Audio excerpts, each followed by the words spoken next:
Hello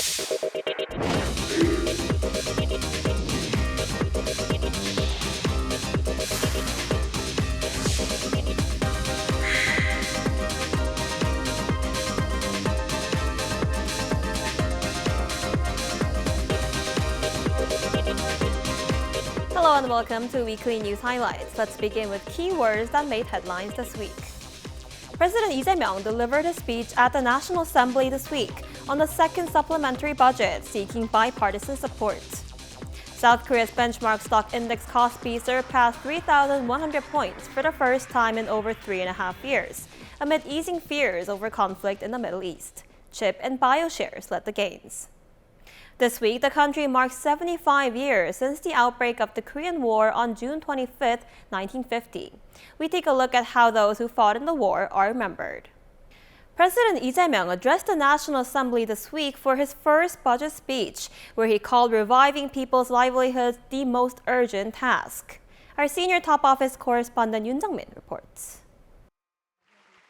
President Lee Jae-myung was back in the National Assembly on Thursday, some 3 weeks after taking the oath of office, this time to deliver his first speech on the new government's extra budget proposal. 무너진 경제를 회복하고 민생 경제를 살리는 일은 지금 우리가 해결해야 할 가장 시급한 과제입니다. 새로운 성장 동력을 만들고 성장의 기회와 결과를 함께 나누는 공정 성장의 문을 열어야. For that, President Lee called for efforts to restore transparency in the capital market, to open up the 5,000-point era for the Kospi, one of his campaign pledges, as he vowed to make major investments for future growth, such as with AI and chips. To boost consumption, 13 trillion won, roughly $9.6 billion have been earmarked to hand out vouchers to all people, up to $380 per person depending on income levels. Also included are investments in construction as well as AI and renewable energy. Debts that have been delinquent for over 7 years will be written off for over 1 million small business owners. It also includes a revenue adjustment at $7.6 billion for an expected shortfall in tax revenue. Another focus was on Lee's pragmatic diplomacy for the national interest to resolve trade and supply chain issues. He did not forget to reiterate that peace is directly tied to the economy, stressing the importance of stability on the Korean peninsula. 외교에는 색깔이 없습니다. 진보냐 보수냐가 아니라 국익이냐 아니냐가 유일한 선택 기준이 되어야 합니다. As he urged not to make a distinction between the ruling and the opposition bloc when it comes to helping the people and reviving the economy. 우리 국민의힘 의원님들 어려운 자리 함께해 주신 점에 대해서 진심으로 감사하게 생각합니다. 고맙습니다. He shook hands with the main opposition PPP lawmakers on his way out, who mostly stayed silent during the speech. A moment was caught on camera where President Lee tapped lawmaker Kwon Sung-dong on his shoulder as Kwon reportedly protested the president's pick for Prime Minister Kim Min-seok. The government's extra budget plan is under review at the Assembly, during which a tussle and compromise are expected. Yoon Jung-min, Arirang News. On the diplomatic front, South Korea's National Security Advisor Ri Sung-rak wrapped up his visit to the NATO summit in the Netherlands on behalf of President Lee. Our presidential office correspondent Song Yoo-jin has the details. South Korea and NATO are eyeing to step up their defense cooperation. During a bilateral meeting on the sidelines of the NATO summit, South Korea's National Security Advisor Ri Sung-rak and NATO Secretary General Mark Rutte agreed to create a new Director General level defense consultative group. They also discussed Seoul's potential participation in the Defense Pact's high visibility projects, which are joint initiatives focused on developing key military capabilities, such as aerial refueling systems and ammunition. Attending the summit on behalf of President Lee Jae-myung, we delivered a letter from Lee reaffirming the administration's commitment to strengthening the partnership with NATO. Rutte welcomed the message, saying both sides were on the same page. Also on Wednesday, NATO and its Indo-Pacific partners, including South Korea, Japan, Australia, and New Zealand, released a joint statement pledging to enhance cooperation in the defense industry based on shared values and strategic interests. Though President Lee opted not to attend the summit, citing urgent domestic issues and uncertainty in the Middle East, Lee's visit is seen as a clear demonstration of the administration's pragmatic diplomatic strategy. We're seeing clear intent to prioritize solidarity with liberal democracies. I believe these decisions show President Lee's commitment to deepening ties with like-minded countries, while also working to improve relations with China, Russia, and even North Korea within that broader framework. While in The Hague, Seoul's security chief also met with U.S. Secretary of State and National Security Advisor Marco Rubio, where the two agreed on the need to arrange a bilateral summit as soon as possible. His one-on-ones with Japan's foreign minister, as well as top national security and foreign policy advisors from the Czech Republic and the Netherlands, centered on expanding cooperation. 송유진, Arirang News.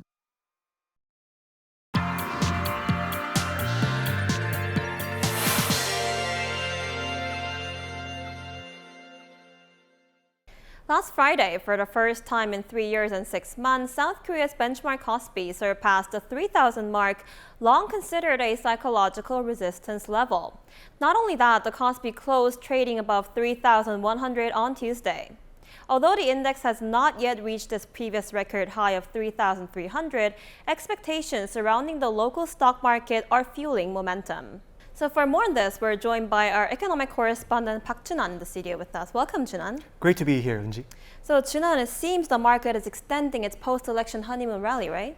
That's right, Eunji. So South Korea's benchmark Kospi, for the first time in 3 years and 9 months, broke 3,100 on this Tuesday. It's also notable that South Korea's stock market ranked first in returns for June among G20 countries, coming in above 15%. And this is by far the highest increase among all G20 countries, as no other country saw gains exceeding 5% in the same period. Now, among the various factors that led to the rally, experts point to eased uncertainties and expectations surrounding the new Lee Jae-myung administration's economic policies as key reasons for the surge. Take a listen to what an economic analyst has to say about the momentum behind the rally. The weakening of the dollar, coupled with a cycle of fiscal policy expansion and interest rate cuts in emerging economies outside the U.S., have created a favorable environment for investment. After a period of political uncertainty, the snap presidential election removed some of this and resulted in a strong inflow on policy expectations. So Junan, I see the reason why Korean stocks underperformed, but how did it go up over 30% in just a few months? Yes, Eunji. So the first half of 2025 in South Korea was marked by both internal and external uncertainties, which the market is extremely sensitive to. As mentioned earlier, the political instability caused by the martial law declared last December by then President Yoon Suk-yeol pressured investor sentiment and led to an outflow of foreign funds. Moreover, tariff threats from U.S. President Donald Trump also negatively impacted investor confidence. In early April, Trump announced plans to impose 25% reciprocal tariffs on Korea. The announcement heightened concerns about inflation and contributed to the weakening of the competitiveness of South Korean exports. However, Trump temporarily suspended reciprocal tariffs for 90 days, just days after his initial announcement, leaving room for negotiation. Since then, stock markets around the world, which had plunged earlier, began to rebound. President Lee, who has long promised to usher in the Kospi 5,000 era, declared the start of this new chapter as, quote, a new period with new hopes. Take a listen to what he said last week. 오늘 대한민국 주가가 2,992.1을 찍고 있던데 새로운 기대로 오늘을 기해서 3,000포인트를 넘어서서 새로운 3,000 시대로 나아가면 좋겠습니다. He also visited the Korea Exchange earlier this month and highlighted the importance of dividend payouts and a zero-tolerance policy for stock price manipulation, pledging to lead the market through various reforms, including shareholder return policies and amendments to the Korean Commercial Act. So now we know that President Lee Jae-myung is fully committed to achieving KOSPI 5,000 during his term. What measures do you think he should take in order to achieve that throughout his term? Of course, it will be crucial for Lee's policy pledges to be implemented swiftly. Take a listen to what a chief economist had to say about KOSPI's long-term growth outlook. While the government is trying to stimulate domestic demand through a large-scale supplementary budget, measures such as expanding AI investment and improving systems related to commercial law, amendments should be implemented swiftly. Moreover, the early settlement of tariff negotiations will help lay the foundation for achieving this goal within the next 2 to 3 years, if not immediately. So Chun-han, before I let you go, what are the obstacles that could hinder a further rally of South Korean stocks? Actually, there are some variables that could further prevent momentum of the market. For example, the U.S. has indicated a possible extension to its pause on tariffs to go beyond the July 9 deadline. Also, although there's a ceasefire in the conflict between Israel and Iran, uncertainties could be reignited if both sides clash again. Take a listen to what market experts have to say about factors that might affect the local market. In the case of wars, we'll have to wait and see how long they last and how predictable they are, as both factors will affect the economy going forward. I think the overall U.S. economy and tariff policy, along with South Korean companies' second quarter results, will be key factors in determining how our stock prices move in the third quarter. Investing always comes with both opportunities and risks. In times of rapidly changing markets, I encourage viewers of our channel to manage their assets wisely. All right, Chun-han, thank you for the wrap-up today. We appreciate it. Thanks for having me.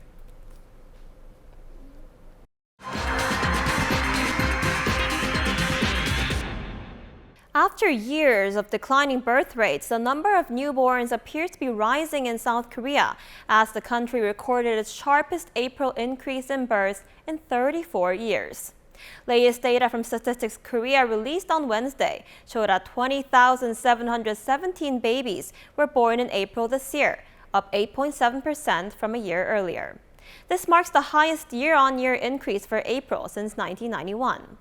Meanwhile, marriage figures are also up. A total of 18,923 couples got married in April, up 4.9% from the previous year.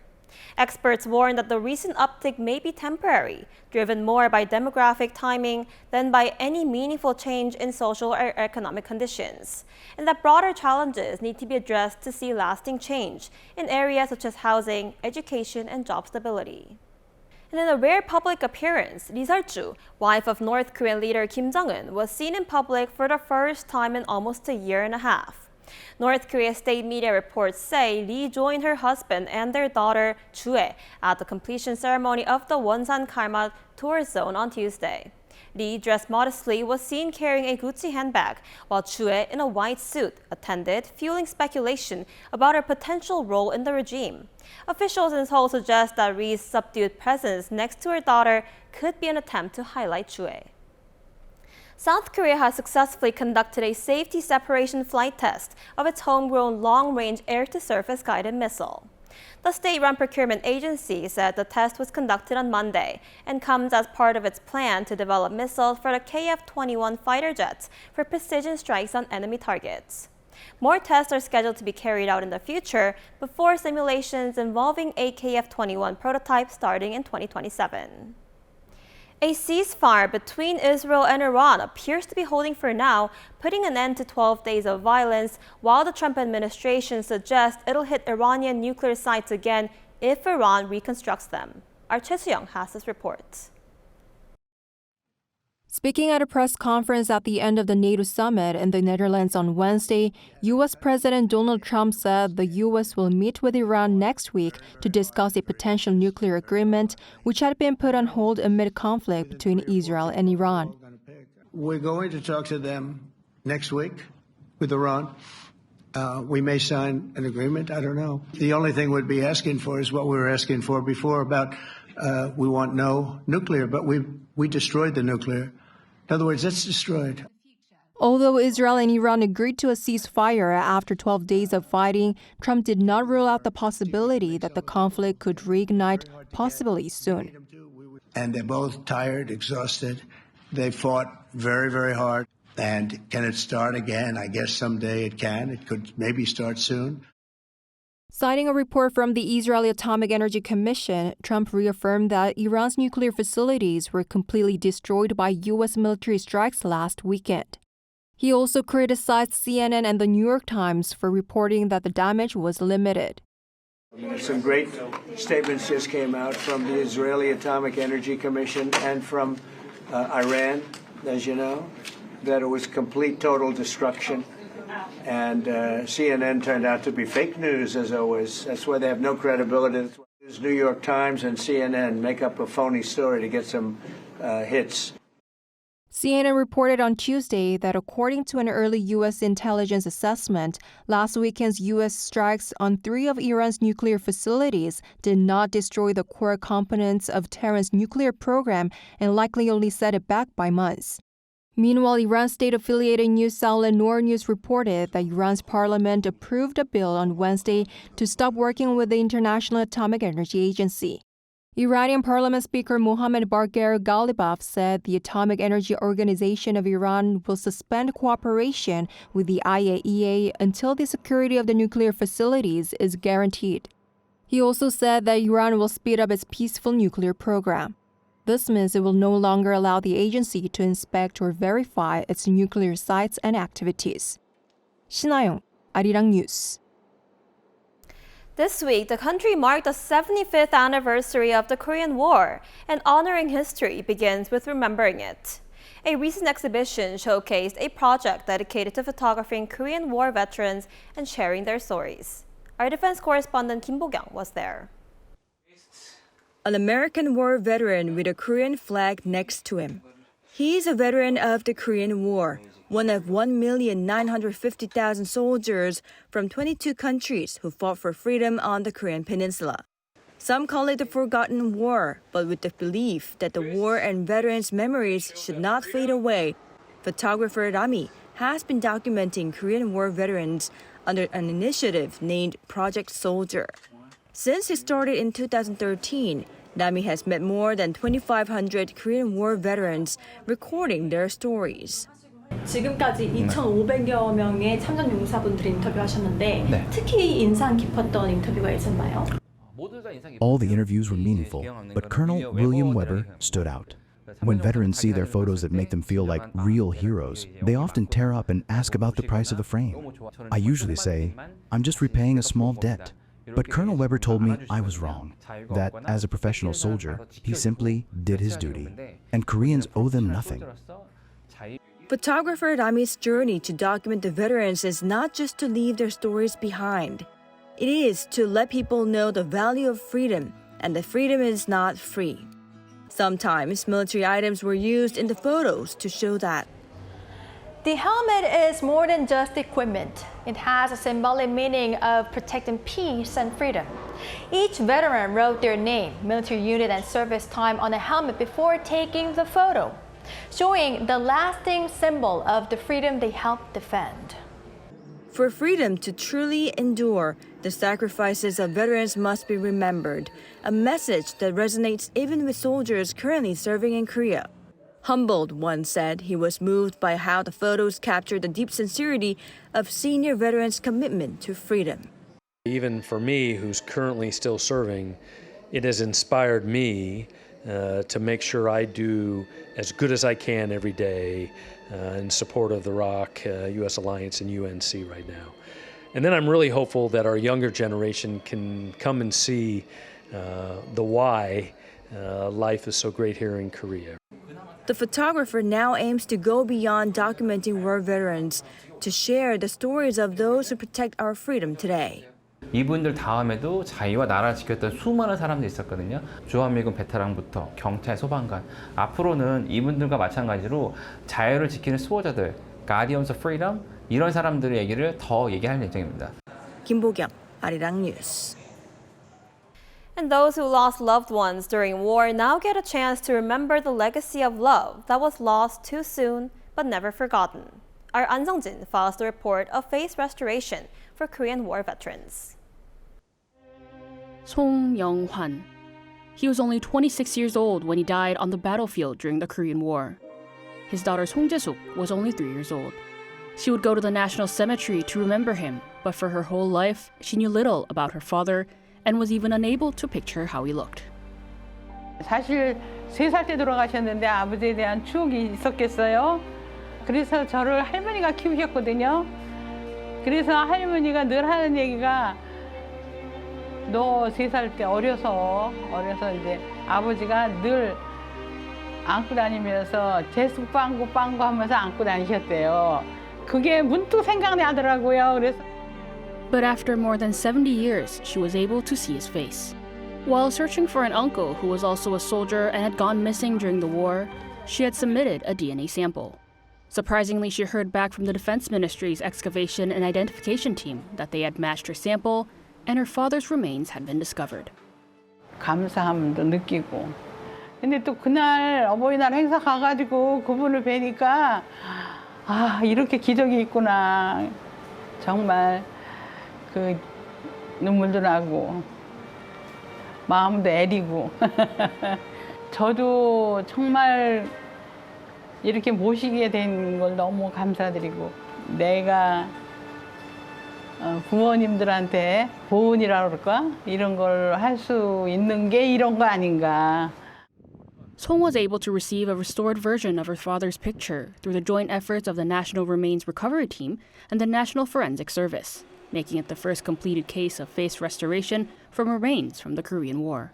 Using a CT scanner and 3D modeling software, the National Forensic Service reconstructs the structure of the subject's face, layering on muscles, skin, and shaping the eyes, nose, and mouth. I had the privilege of taking part in a project that brings forgotten war heroes back to life to honor them. It gave me a deep sense of responsibility. And to help restore the image of who he was in life, we added the combat helmet and uniform that he would have worn at the time of his death. The goal was to recreate not just a likeness, but a presence. This year marks the 75th anniversary of the Korean War, and there are still so many, like Song Young-hwan, that remain missing or unidentified.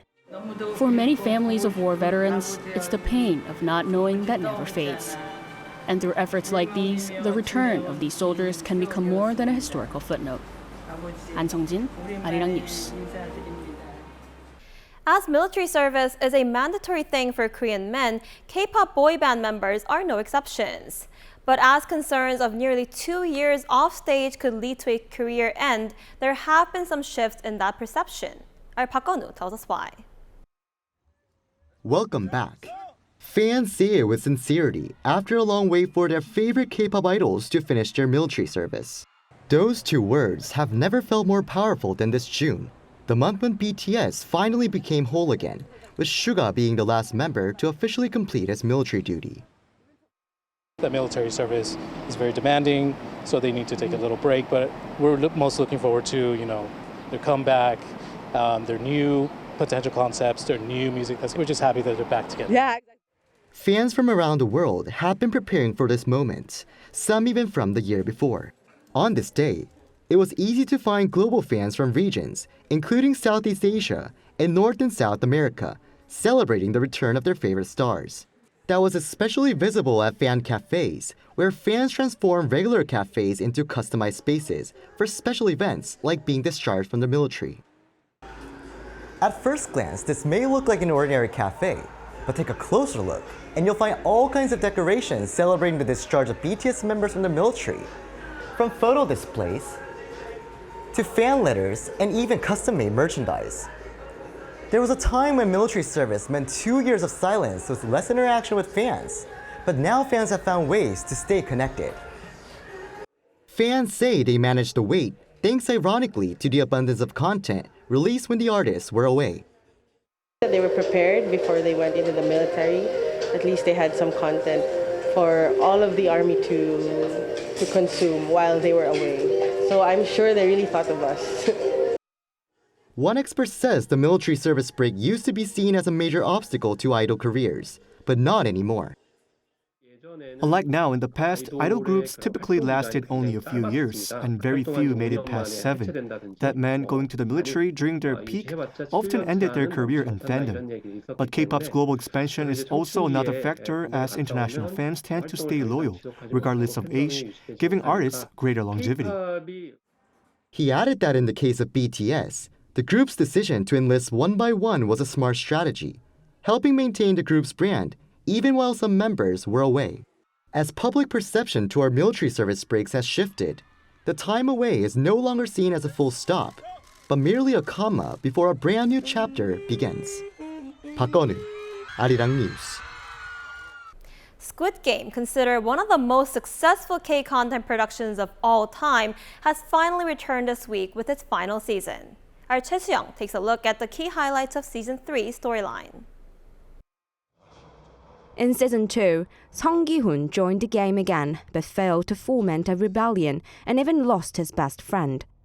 His fate is now decided in Season 3. Gi-hoon changes and makes up his mind. This is what I can do, and decides to take action based on that belief. The conflicts and stories of the main characters push to the edge between life and death are key points to watch. In particular, many viewers have been looking forward to the showdown between Ki-hoon and the frontman Hwang In-ho, the surprise central figure of Season 2.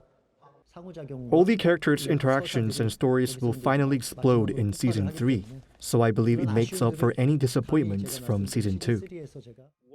Season 3 centers on the clash of values between Ki-hoon and the frontman, Hwang In-ho, individual survival or collective cooperation.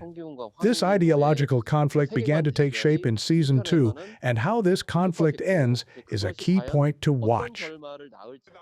In Season 3, new Korean games that were not featured in previous seasons are introduced in the survival game. Moreover, beyond survival, a key point to watch is how unique Korean emotions and culture in Squid Game make it stand out. Season 2 also introduced many new games. But in Season 3, what's more important is how the characters' personal stories unfold and what message they ultimately deliver. The key point is how much emotional impact those stories and each characters can create. The 6-episode season was released all at once on June 27th at 4 p.m. Korean Standard Time. With Season 3, Squid Game has begun its final dance, bringing a 4-year-long journey to an end. Choi Soo-young, Arirang News. Now that is all we have for this weekend. Thank you for watching.